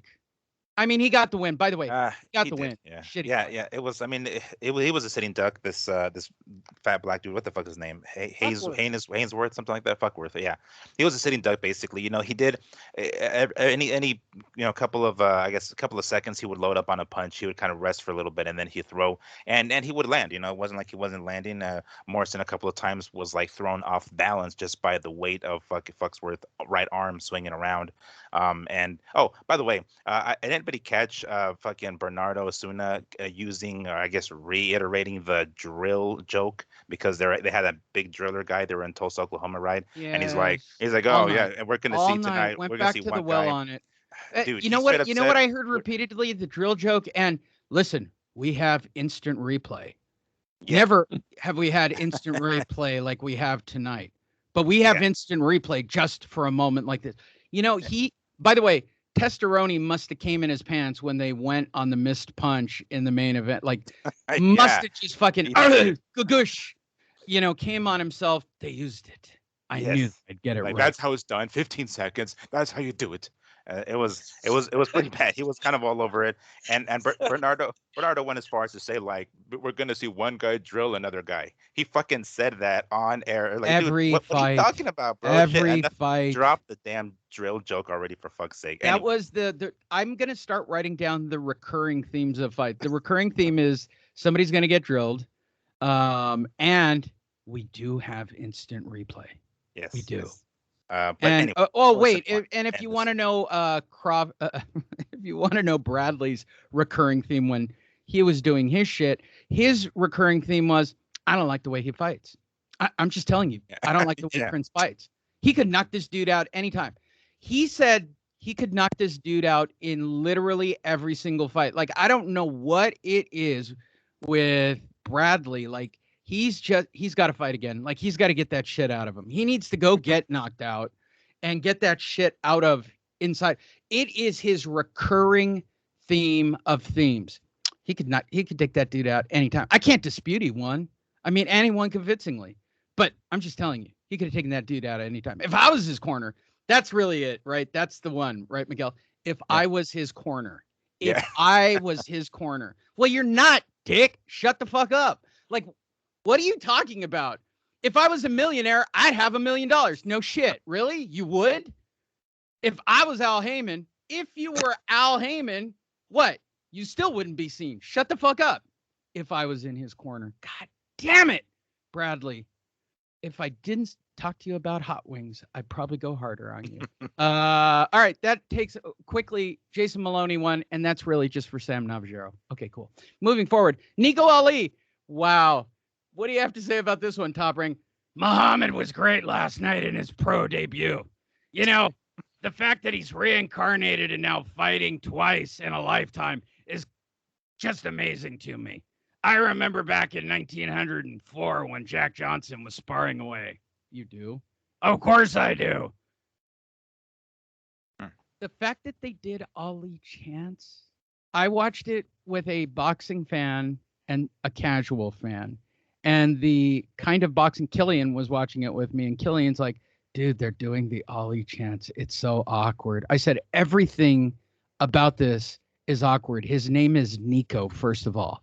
And fucking Bob put Ali Walsh up there to make sure that you knew that it was Ali's kid on the name tag. His name is Nico fucking Walsh. Period. Nico Walsh.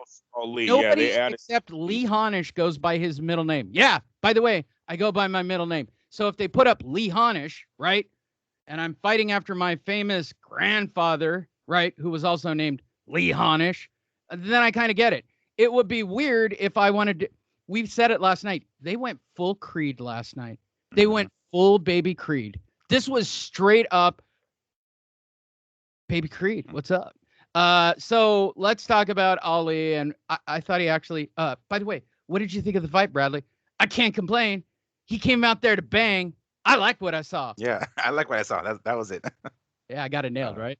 I Yeah. actually watched boxing Too much last to night. the fight, though, right? The one round Dude, fight. the fight was a minute Right. and a half. They put a punching bag high on meth in front of him. You know, most of his experience comes from MMA and doing meth. Look at the fucking Wait a guy. minute. That's a good one. But I thought he was coming down on meth. He looked more like a guy they found in the alley after like a 4-day binge or something. Hey, you want to make How $1,000 did bucks? that fucking stick figure of a human have 4 wins, 2 by knockouts? Yeah. They're like, can I get a haircut before By I the get out way, ring?" we Like, don't no, even no need haircut, to just play get out of the ring. Can You Knock Lee Honish out game with the stick figure that Ali last night. I will answer for the group. He can use both hands. He can put the beer down, and I guarantee he can't knock me out. I don't know how he knocked out 2 human beings, period. I just don't know. It looked like he kept his chin there and was like, nope, not that one. Nope, not that one. Oh, that's a good one. Oh, my God. What was I? Like, I felt dirty, and I kept listening to Killian, who's in the room, because we were watching football. I had to have both screens up and use the computer. And he's like, dude, this is Creed. Like, they're doing all the awkward Creed shit. And I'm like, all right, I heard you the first time, Terrence Crawford. Keep it to yourself back there. But it's true. Like, the Ali chant is the one that made me really uncomfortable. I got to be honest. What is this guy? A light heavyweight, by the way? He's Like, a middleweight. I think it was middleweight. Middleweight, right? 161 makes it middleweight. Canelo. Ali versus Canelo. Canelo. Yeah, no shit. Let's just get him 10 quick wins by knockout, and we'll put him in against Canelo and cash in. Quick. Yes, let's make him a lead project. Let's get him 20-0. We can do it. Right. You just need him to fight on every card every 2 weeks. Yeah. By the way, if you guys don't know this, you can fight every 2 weeks. It's not until you get knocked out or beat that you have to take longer time off. But if you're winning, you can literally turn around and fight next week. Like, that's a thing. And if you don't think you're going to see this kid on every top-ranked card every 30 days, you're out of your mind. He's going to be 12-0 in 1 year, and he'll be challenging Canelo before next summer. Jesus. What I found awkward, and a question of both of you, was there I guess the most important Ali? Was she there, Miss Layla Ali? No. Was she no, I don't believe so. If I recall correctly, they only panned out onto his mom, and there's no way she would tolerate this mulatto clan. Okay, so that's I think this is one of the wives he fucked on. Like, this is a woman on the side shit. I don't even think that this is. It doesn't even have to go all there, because all of those kids, a lot of them are from different women. Not all of those. Muhammad Ali had multiple baby mamas. So I would like to believe that Layla is on a clean bloodline, unlike this kid who's part of the. Not when you have multiple baby mamas. So, anyways, but let's move on to why it looked staged. Right, one, the name. Right, that's where a red flag goes up already. They're already trying to make money off of their grandfather's name when that's really not his last name. There's no problem on trying to build a career on your own with the bloodline of maybe the greatest fighter of all time, Muhammad Ali. There's no knocking that. Why did they have to attach the Ali name? Red flag number one. Then I see the young man get in the ring, and they got to wear the same trunks as my grandfather. They got trunks on too. They like trunks. That's flag number two. Just everything is like you're just trying. It's a gimmick. It's a staged thing to try to make $1 off of your last name, Ali. When I see Layla not there, I was like, ooh, now it's getting really bad. I don't know if the Ali franchise is really backing this young man, because you think they would be there in the front row for him, because she is the franchise of that name now. So. Yeah, I don't expect him to go too far. It was a decent right hand that he threw, but then he couldn't follow it up with shit, and the dude actually got TKO'd on his feet, which is sad in itself, because he looked like he should have taken a meth. Yeah, he should have been asleep. So yeah, I don't know how far this young man's career is going to go, but there's a lot of red flags going into it. Miguel Antonio Barragan. It's I'm kind of on the fence about this, but obviously, we don't have to really look too far to see that he's trying to make, something out of this with his last name that isn't even fucking his. And I mean, just look at him; he doesn't even resemble, Muhammad in the slightest. So it's just like, Anyway, so I definitely want to say that, I kind of like the way he's handling it, because there's a lot of attention on him. There's a lot of, pressure really, and the way he's answered some of the questions, I kind of dig. He's talked about what success means to him as far as having a successful boxing career, and he's like, I don't really know. I guess it's more of a feeling. It's not necessarily winning a title. It's not necessarily getting a big, purse or getting on pay-per-view. It's just like a feeling he has in himself. And Timothy Bradley seemed to get it right on the money, talking about him wanting to be closer to Muhammad Ali, right? So by doing so, taking this career in boxing. So I like the way he's accepting, like, kind of taking in all the pressure, because it's obvious he's not. I mean, it's obvious he's using the last name to cash out, but at the same time, it's like he's trying to kind of make it seem like it's not. But I feel like that he's coming from a standpoint of like. He's genuine with his wanting to make this career legit for as long as he's gonna have it. I think he started boxing late, so it's not like he's gonna really have that long of a career. I mean, you can tell the dude is just like, I mean, he went to the right gym, right? He went to Sugar Hill, so it's not like he went to just some rinky-dink gym. He went from one of the best, and he's trying to learn from one of the best, and he didn't look too bad. Yes, granted, he was up against a fucking a meth head in the ring, but just look at his style, look at the way he was bouncing, look at the way he was throwing the jab, and he looked pretty composed. I like what I saw, but I think he's an attraction fighter, right? And that's what Bob promised him. Sign the contract. You're never going to fight anybody tough. The name will sell seats. You can always be on a card. You're an attraction fight.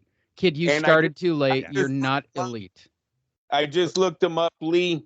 Unlike Mark Davis, there are pictures of Ali and his grandfather on the internet. So it seems like he has been a part of Ali's life, because there's some when he's a young man, and there's some when he's older, and Ali's in the last days. So he's not the bastard child like Mark Davis is, the L. Davis of the Oakland Raiders. I agree. And nice tie in there, Andrew. But I'm backing up Miguel's story on this, right? Bob comes in with a fat contract.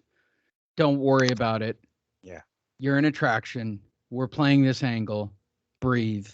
You started too late. You're not going to have enough time in the ring. Maybe you'll turn into something. You don't have to be. Go in there. We're happy to put tomato cans in front of you and let you learn how to box in front of everybody. That's the only sales pitch that works here. Project, right? It's the Chavez Jr. all over again. They're gonna tell us that too. Oh, he's learning in the ring. Chavez has to say that.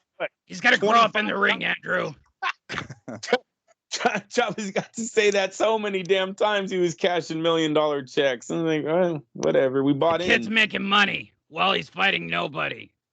The name alone looks good on a fight card. I'm a genius. Yay me. And Nico did say that he wasn't going to wear the trunks again. He's like, no, this is just a one-time thing. Get the debut out the way. Yeah, right. So that's what I'm saying. Like, stuff like that. I'm like, okay, I feel like he's coming from, Is he going to be called Nico Walsh from this day forward, too? Because that would actually sell it to me. I highly doubt it. I doubt it, too. Yeah. Testosterone constantly saying, listen, yeah, Muhammad Ali's kid. Tough legacy to live up to. But he looks great. All right, cool. Yeah, I wouldn't be surprised if he drops the Walsh last name. Shit. I don't know who his dad is, but Walsh. it could very. I don't think he does either. A dude named Walsh. But I'm saying, like, maybe Muhammad had a bigger part in his upbringing than we're giving him credit for too. So Muhammad was a very rich man, and maybe he took care of his kids. And Mr. Walsh knows that son, he has no problem with his son walking in with Ali as the last name. Hold on, Andrew. Are you implying that Nico Walsh's dad was much like his grandfather and, not a very present part? No, he might have been president and still was the back plan B of that family. We don't know. Ali was a very well established, and I'm sure took care of all of his kids. So maybe his dad has no problem. I would probably have a problem if I raised my kid and then when he turned pro was like, hey, you know what, Dad? I'm not going to use your last name. Like, what the hell? Yeah. Maybe in this situation, he's like, legally changes the last name. Oh, Was he even there? Like, I don't even remember them The even Walsh, mentioning I don't know. his There were a pop. lot of white people cheering with a lot of black people, so I'm just gonna go Oh with my yes. God, Lee, you're so fucking stupid. Moving forward, the main event of the evening, and yes, Oh my God. in the main event of the evening, Andrew Maloney is back on the blimp on his way to Australia Oh, again without the belt. If you live under a rock, Andrew Maloney, the buildup that literally lasted 8 hours all day long about how Andrew Maloney was just screwed in the last fight. Well, Joshua Franco took care of that and fucked everything up. Legit. First of all, Miguel was in love with Joshua Franco for just wearing a retro Sting t-shirt during the fight, which probably garnered him extra bonus points. But let's talk about this fight. I agree with the judges. Everyone got this right.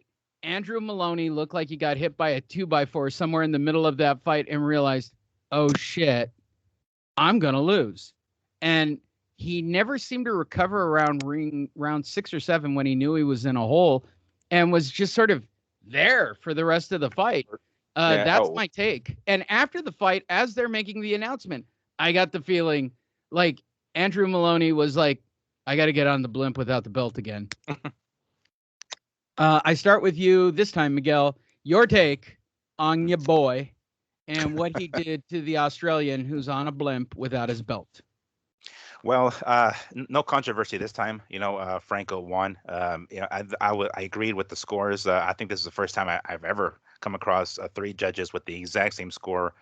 So they all went for Franco here. I mean, for all I know, they got different rounds on their scorecard, but nonetheless, 116, 112, I believe it was the score on all 3 of their 100%. cards.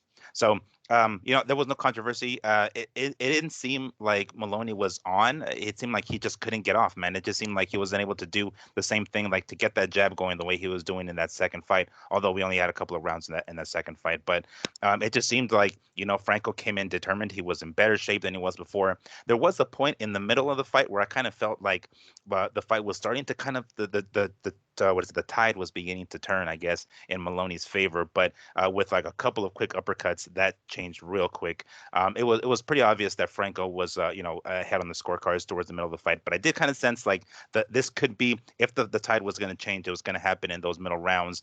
That's the sense that I was getting. But no, and then once Franco turned it on, it was all him from that point. So it was no controversy from this point right off the bat. And by the way, they were talking about the titles and the title significance in this because, Franco is the WBA regular champ at Superfly, or I think it was 115, yeah. So they're talking about him not being the legitimate champ, but the belt does mean something for these guys and could potentially lead to a bigger fight. But they made it a point to really shoot down the fact that this isn't a world title, but just a championship kind of Right. Right. Yeah, they did this shit. And as a matter of fact, I'm sure we'll get to it later on, but Chris Mannix did the same thing over at Zone. But anyway, no controversy at this point. I loved seeing this version of Franco. He looked ready. He looked determined. He looked in good shape. And I mean, I think he can put up a very, I don't know if he'll win or beat any of the other super flyweight champs, but he can definitely put on a very, very good fight against any one of them. Did I miss the DAZN card? If you look at the top of the screen, this is the last story. Oh shit. Yeah. Yeah. I'm not. I look. I cared so little about the DAZN fight. It didn't even make analysis. It was probably the best fight of the card.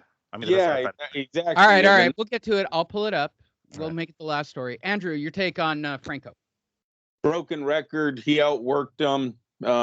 He just got Maloney with the pressure.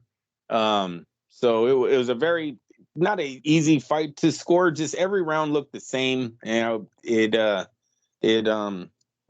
don't know what else to say, but Franco just deserved this one. It's the third time they met.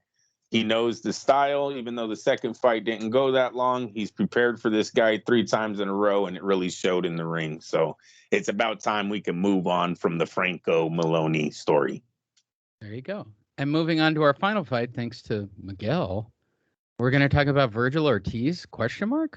Yes. Beating Kakavlakis. Kaka.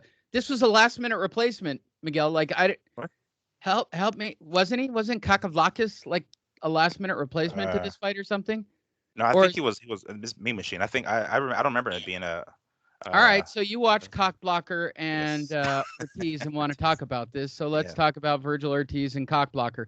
Yes, if you don't remember, Eddie Hearn and Virgil Ortiz had some kind of contract at some point, and the Virgil Ortiz Jr. Not Jr., but Virgil Ortiz. Help me here. We'll start with you, Miguel. You'll probably go deeper dive on this. According to this, it was very exciting to win in the 8th round on a multiple knockdown fight. And you clearly wanted to talk about this, but we have repeatedly talked about Virgil Ortiz and Eddie Hearn and not understanding this relationship. And this fight isn't a mega fight. So help me out, Miguel. Well, it was a very entertaining fight. I'm sure you can pull it up at some point during the day and watch it. But this is the kind of fight we want to see. You would be wrong. That's Sunday, right? Football. All right. So I mean, this is the kind of fight that we want to see these young guys in. Seeing guys like Virgil go through some adversity. That's what we want to see, right? We want to see how they react under pressure, how they react when things are not going their way. And Virgil did his thing. I mean, he ended up stopping. Mean Machine. I don't know how to pronounce his last name, but we just call him. That's his nickname. Cockblocker. Cockblocker. So he ended up stopping Cockblocker in the 8th. And it was a very, very entertaining fight. Like, he did what he needed to do. There were a couple of times where you can tell where Cockblocker was getting the better of him, right? And it seemed like maybe it's just his youth and his inexperience, but Ortiz kind of let his feelings kind of get the better of him and started kind of brawling. And I was like, no, don't go that route, because that's exactly what Cockblocker wants. Don't take it off. Oh, sorry. No, exactly. At a Van Halen moment. No, don't take them off. I like the high heels. Yeah. But it was a killer ass fight. Like, we saw what he was made of. He did get wobbled, he did get hurt, and he did what he could as far as like clinching, and he didn't really backpedal. Really, it's almost like he was really clinching to just kind of like shake the cobwebs off. And he was, it was grace under fire, man. He was just like throwing. There was close quarters. There were throwing punches, and he did what he could to survive when he was stunned. And he came out stronger in the next round. So, and then of course, immediately after the fight, already calling out the big guys, he says, "You know what? Fuck this. I'm ready." We don't really can't consider him a prospect anymore. The guy is probably officially arrived, and calling out the big guns right immediately right off the bat. You can see it in his face during the post-fight interview with Chris Mannix, saying, "Give me Crawford, give me Manny. I'm fucking ready. I'm ready for any of these guys." All right, Andrew. Did you watch Cockblocker? Yes, I agree with everything that Miguel just said. Listen, Ortiz is the real deal. We can't shy away, or he doesn't have to prove anything anymore. Mauricio Herrera, Maurice Hooker, Samuel Vargas, and now Velasquez has all proven that Ortiz is real. He's shown up. He's ready to take on the big dogs. Now, see, these PBC cowards, none of them are going to fight him, because really, Ortiz should be moving into, and I only call you guys cowards because you allow your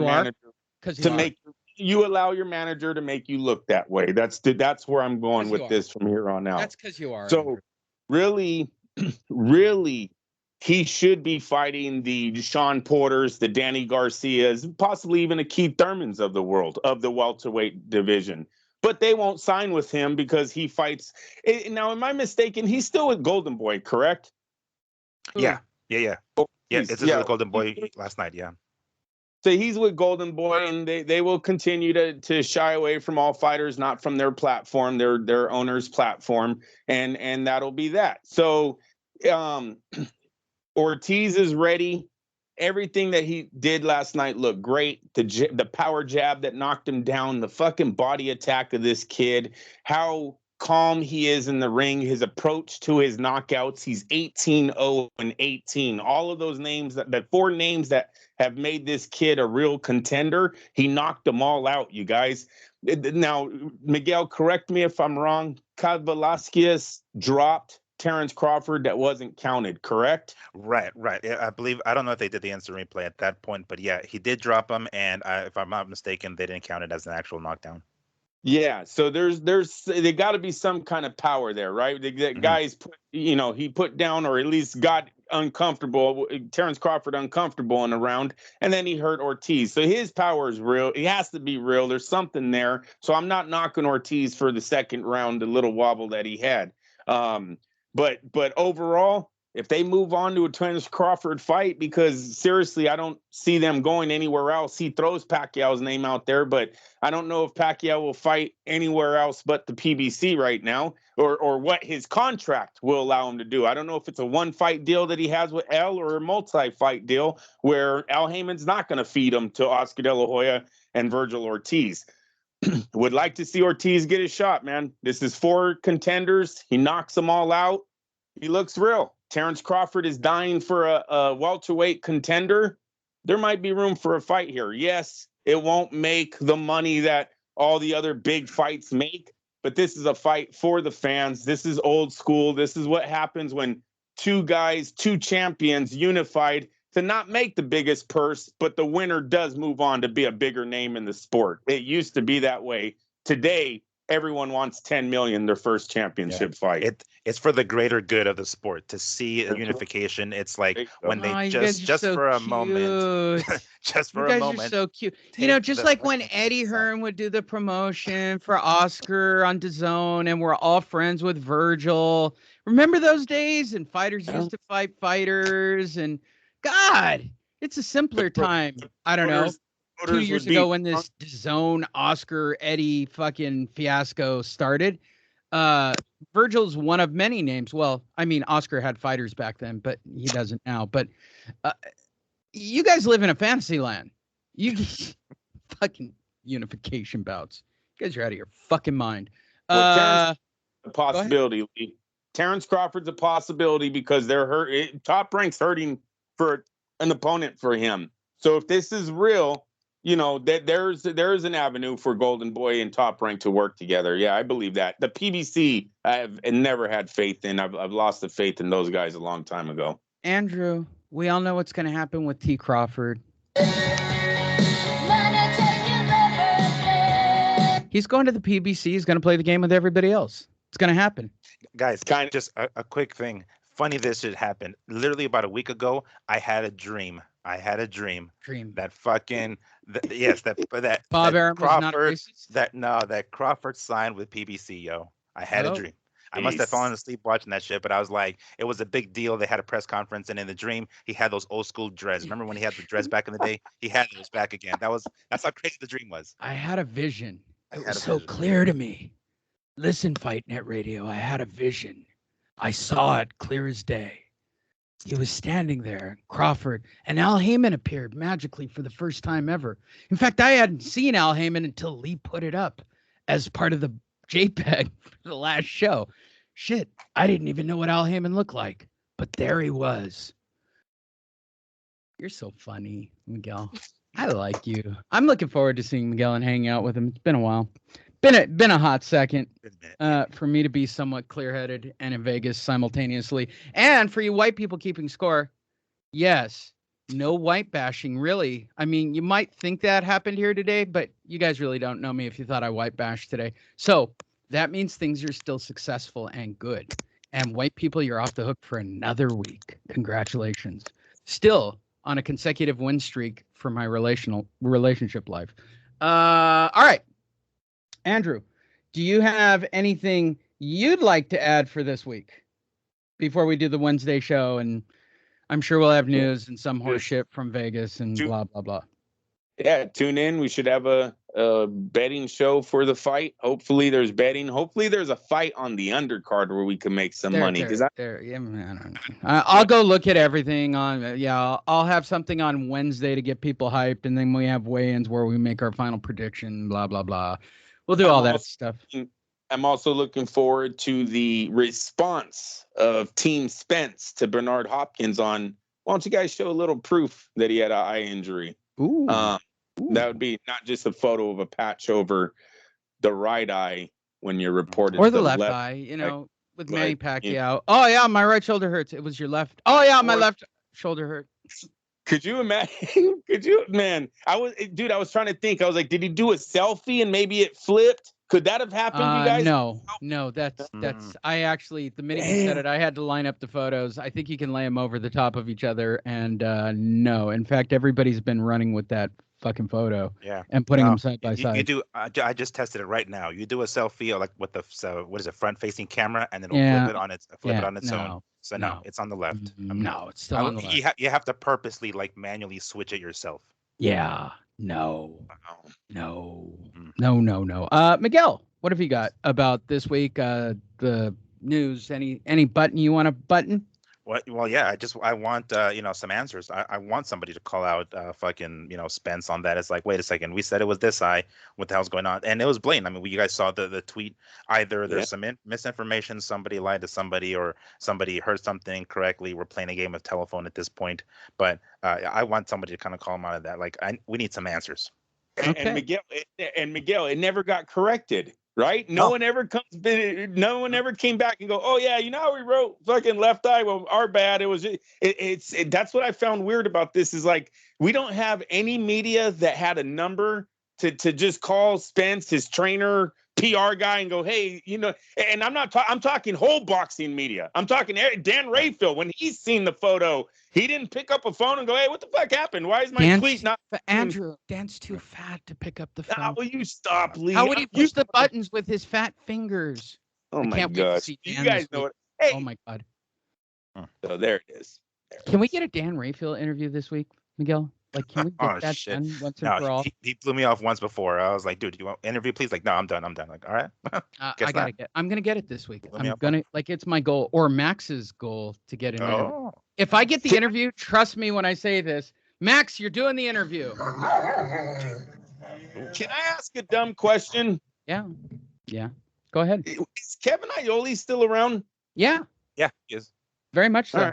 He's a lovely guy. Would you like Max Doggerman to interview him in Vegas? Well, no, because he would be one of the guys that would have corrected his information if it was wrong. You know what I mean? And I haven't seen Iole in a while. That's why I was wondering. I was like, ooh, did I miss the story or something? But he's another journalist in the boxing world you think would have came back and said, hey, this is, I had this wrong. We were given the wrong information at first. It is actually the right eye. Yeah, I can absolutely. If you want me to give, Kevin's actually easy and a good guy. And trust me, having Max Doggerman interview him about his feelings about the eye sounds like a wonderful, like Wednesday, Thursday, like added bonus on our platform. Oh, that's a given. If we can get anybody on the camera, I guarantee Max Doggerman will actually be in the shot. That's how confident I am about this week. You're going to have to be a translator. I'm bringing all the computers. I'm bringing all the computers and all the screens, Miguel. I'm clear-headed these days, at least on some level. So you guys are going to get some really awesome content. This is a story that we could really blow up out there in Vegas. Every reporter is going to be there. I don't know why it hasn't been mentioned. But Steve Kim will weigh in. I can get a Steve Kim. There you go. He'll be there Wednesday through Friday. I mean, it'll require that I go out. You know how well I do with people, Andrew. Like, that's a thing all by itself. And I'm sure Mario Serrano will probably do some kind of press conference for somebody during that event, which will give me access to people. So I'll keep an eye out. It's all good. By the way, Miguel, keep an eye out for that. See if there's free food, free drinks one of those mornings from Mario. All right. And Mario, you're listening. I know you are. Yeah, let us know. We'll interview your guys. Yeah, I'm down. Yeah, it's cool. And I'm completely coherent these days. I'm just saying it out loud as a longtime follower. You can't base it on my past track record. I guess the correct thing to do here, as we do each and every week, is to end the show with our favorite person to end the show with. So, Max Doggerman, take us out.